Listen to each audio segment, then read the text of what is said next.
They are everywhere you go. You're sitting at the traffic light.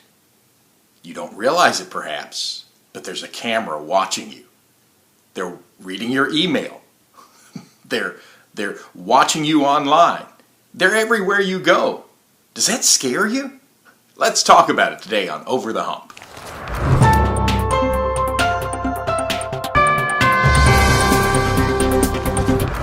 You know, I was talking to somebody the other day about this idea.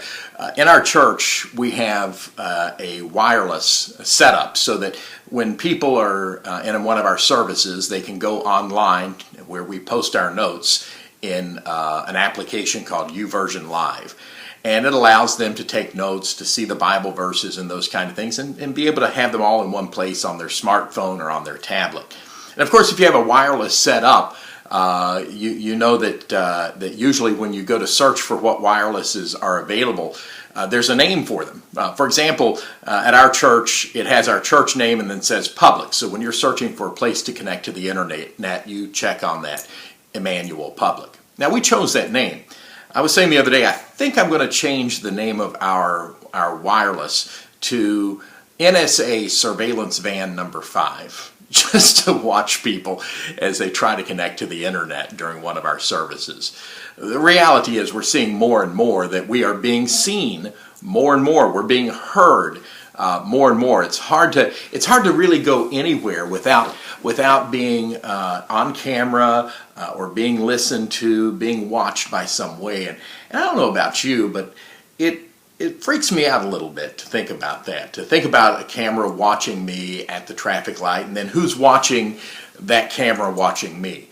The reality is, though, before cameras came along, before all of this surveillance came along, we were already being surveilled. We were being surveilled by God.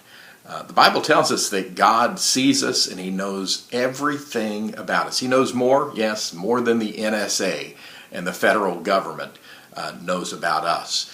And the question I have is, does that scare you or does that secure you? I want you to listen to what God tells us in Psalm 139 as David writes probably what is one of my favorite Psalms. He says, "You've searched me, O Lord, your surveillance has been on me, God, and you know me.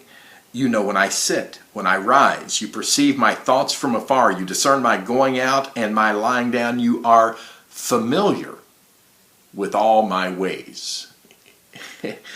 He says, before a word is on my tongue. Now, even the NSA can't do that. Before a word is on my tongue, you, Lord, know it completely. You hem me in behind and before. You lay your hand upon me. Such knowledge is too wonderful for me, too lofty for me to attain. David calls it wonderful. He says that the idea that God knows every single thought that goes through his mind doesn't scare him. He says it's wonderful to him. Now I wonder about you, the last 48 hours. If God replayed a video for all of us to see, not just of where you've been, what you've done, what you've said, but every thought that went through your mind was included in that video with subtitles. Would that scare you or would it secure you? Would you say such knowledge is too wonderful for me? Here's what I want you to think about.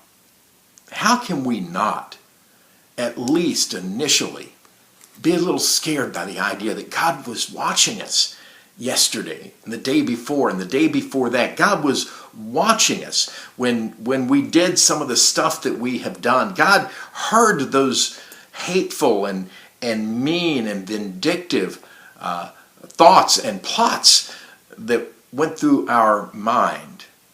But He tells us in His Word, and David says it as well, He says, you forgive our sins and you remember them no more. Now, it's not like God gets some form of spiritual Alzheimer's, that He just kind of forgets those things that we've done, that maybe somehow there's just so much going on that God could not possibly remember everything, like you and I can remember very little. You hear a sermon and you walk away and you may remember only one or two little parts of that sermon. God chooses not to remember.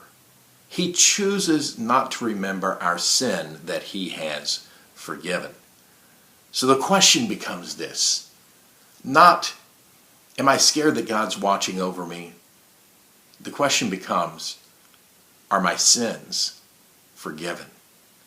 1 John 1:9 tells us that if we confess our sins, that God is faithful and just to forgive us of our sins and to cleanse us from all unrighteousness. Remember how David started Psalm 139. He said, "Search me." He again says it at the very end of that psalm. I want you to listen to what he says. He says, "Search me, O God, know my heart, test me and know my anxious thoughts. See if there is any offensive way in me and lead me in the way everlasting." My challenge for you as we go over the hump today is this: go to God. Let him search you. Let him show you. But then walk in the way that is everlasting. May the Lord bless you and keep you. Have a great hump day.